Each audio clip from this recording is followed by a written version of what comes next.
जब घर का वारिस घर पर ना हो, जब 2 वक्त की रोटी भी मुश्किल हो जाए, जब जिंदगी जीने के बहाने ढूंढे मगर समाज की मैली निगाहें ताक़ुब में हो, तो फिर वही होता है जो गोजरा में हुआ।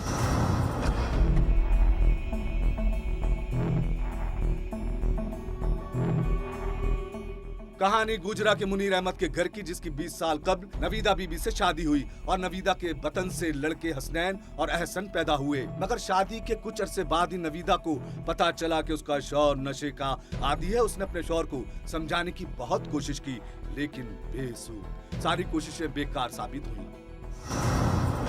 ऐसे हालात में मियां बीवी के दरमियान नाचाकी का बढ़ना यकीनी था। नाचाकी बढ़ने लगी क्योंकि अब मुनीर ने नशे की आदत पूरी करने के लिए घर का सामान तक फरोख्त करना शुरू कर दिया। नवीदा अपने शौहर के काम न करने और घरेलू सामान फरोख्त करके नशा पूरा करने की वजह से सख्त परेशान रहने लगी। गुर्बत बढ़ती गई, जिस बिना पर नवीदा ने अपने बच्चों को स्कूल जाने से भी रोक दिया क्योंकि अखराजात पूरे करना उसके बस की बात नहीं थी। घर में गुर्बत ने डेरे डाल लिए और नौबत फाकों तक पहुंच गई। हाँ, नौबत फाकों तक पहुंच गई, लेकिन हालात को संभालने के बजाय मुनीर घर छोड़कर चला गया। बाद में मालूम हुआ कि वो नजदीकी शहर झंग के किसी कब्रिस्तान में बैठा हुआ दूसरे नशा करने वालों के साथ मिलकर अपना नशा पूरा कर रहा है। दूसरी तरफ नवीदा ने अपना और अपने बच्चों का पेट पालने के लिए लोगों के घरों में काम काज करना शुरू कर दिया। घरों में दिन रात काम करने से उसका थोड़ा बहुत गुजर बसर होने लगा। काम बढ़ जाने की वजह से नवीदा ने अपनी छोटी बेटी मुकद्दस को भी अपने साथ ले जाना शुरू कर दिया ताकि दोनों माँ बेटी थोड़े वक्त में ज्यादा काम कर सके, उनके घर का पहिया चलता रहे। एक दिन दोनों माँ बेटी कच्चा गुजरा में किसी के घर काम कर रही थी कि मुकद्दस घर से बाहर किसी काम से निकली।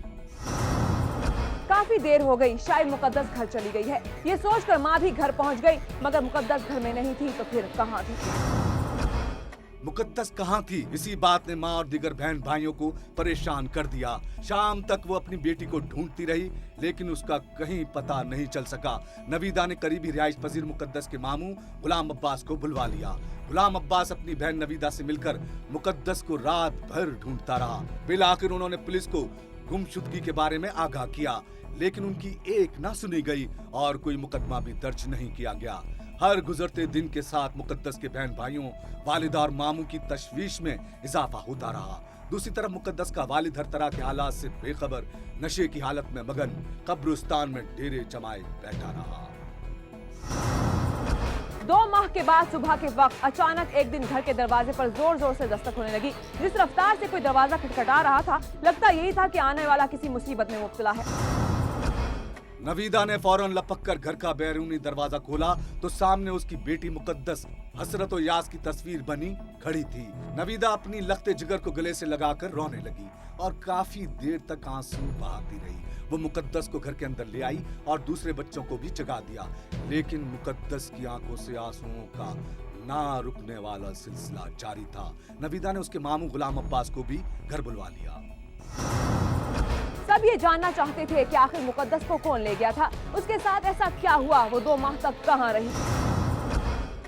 मुकद्दस ने बताया कि उस रोज जब वो अपनी वालिदा के हमरा काम पर थी तो करीबी दुकान पर गई तो वहां मौजूद अली रजा और दीगर साथियों ने उसे कार में बैठने और कीमती कपड़े लेकर देने का कहा, मगर वो ना मानी तो उसके बहन भाइयों को कत्ल करने की धमकियां दी गईं और उसे जबरदस्ती गाड़ी में बिठा लिया गया। जिसके बाद अली रजा उसे अपने अजीज जानी के घर फैसलाबाद ले गया, जहां पर मुकद्दस के मुताबिक अली रजा ने उसे ज्यादती का निशाना बनाया।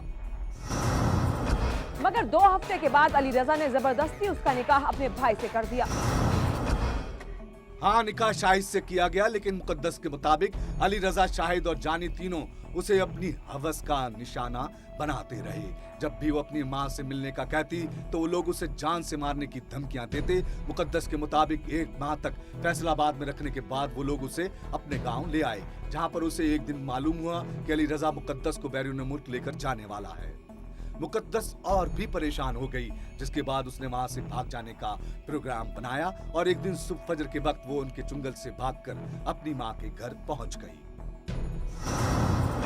जी हाँ, मुकद्दस वापस आ गई, लेकिन उसकी माँ कुछ दिनों तक खामोश रही। खामोशी की वजह बदनामी का डर था, मगर उसके बाद उसने अपने दीगर रिश्तेदारों के साथ मशवरे के बाद डीएसपी को एक दरख्वास्त दी। सिटी पुलिस ने दरख्वास्त में नामजद किए गए अफराद में से शाहिद को गिरफ्तार कर लिया। पुलिस के मुताबिक शाहिद ने निकाहनामा की एक कॉपी पेश की, जिसके मुताबिक 26 नवंबर 2011 को मुकद्दस का निकाह शाहिद से हो चुका है। मगर निकाहनामा पर उसकी उम्र 18 साल लिखी गई, जबकि स्कूल सर्टिफिकेट के मुताबिक उसकी उम्र 8 बरस है। पुलिस का कहना है कि वो तमाम पहलुओं पर तफ्तीश करने के बाद किसी नतीजे पर पहुंच सकेगी। ताहाल पुलिस ने कोई मुकदमा दर्ज नहीं किया। मुकद्दस की वालिदा ने रोते हुए कहा कि उसकी कमसिन बेटी को अगवा करके जबरदस्ती उसके साथ निकाह भी कर दिया गया, लेकिन हम मजबूर माँ बेटी की फरियाद सुनने वाला कोई नहीं। कसूरवारों को सजा मिलना ही हक और सच की जीत होगी। लेकिन काश नशे में डूबे मुकद्दस का बाप होश के नाखून लेता तो आज बेटी को ये दिन न देखना पड़ता। और दूसरी तरफ जब सच सामने और कानून फिर भी मसलहतों का शिकार हो जाए तो फिर जुर्म बोलता है।